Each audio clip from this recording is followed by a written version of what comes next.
Hello everyone, this is Keertana, Assistant Professor, Department of Commerce.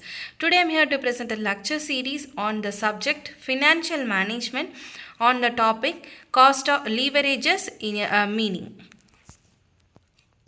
First, before that, we can see what is cost of capital. Cost of capital refers to the cost of a company incurs to finance its operations, investments, or projects through the either debt, equity, or combination of both. It represents the return that investors expect from their investment in the company, which is also the minimum return of the company must earn its investments to satisfy its creditors, shareholders, and other capital providers. The cost of capital is used by companies to evaluate investment decisions and determine whether a project or investment is worth pursuing. It is an essential component in financial management as it helps in the decision making process related to financing, budgeting, and risk management. So next we can see leverage meaning. Leverage in finance refers to the use of borrowed funds, which is debt or fixed cost, to increase the potential return on investment. By leveraging its capital, a company can amplify profits from its investment.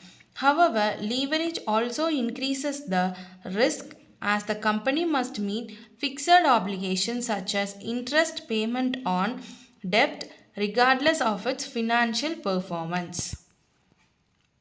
So we have two types of leverage. One is operational leverage, which is focuses on proportion of fixed cost in a company's operations, and financial leverage, which involves using debt to finance investments.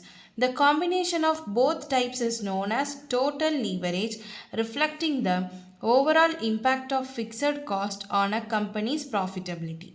Leverage can lead to higher returns when investments perform well, but it can also either result in greater loss if things go wrong, as fixed costs remain unchanged regardless to the company's performance.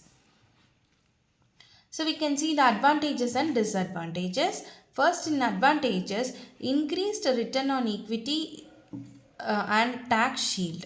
So leverage can enhance the return on shareholders' equity if the company generates return greater than the cost of debt. Interest expenses on debt are tax deductible, which reduces the company's tax liability and effectively lowers the cost of debt.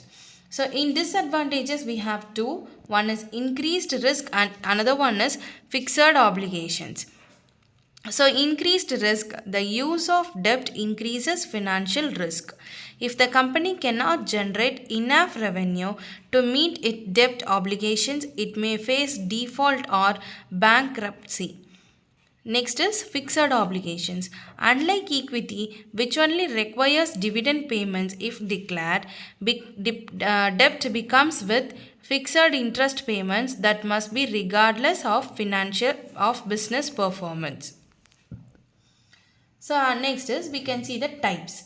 So operational leverage in the sense refers to the proportion of fixed cost in a company's operations.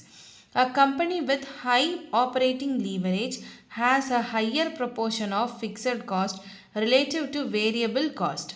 This means that the changes in sales will have a more significant impact on profitability because the company needs to cover its fixed cost before generating profits.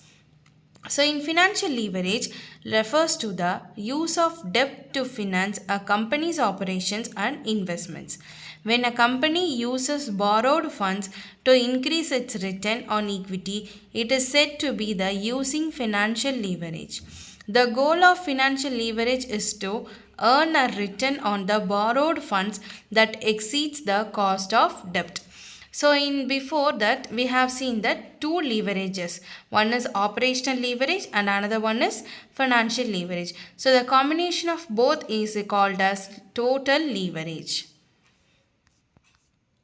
So the advantages and disadvantages is the first one is increased return on equity and tax shield. In disadvantage, the first is increased risk and fixed obligations. Hope the video was useful and thank you.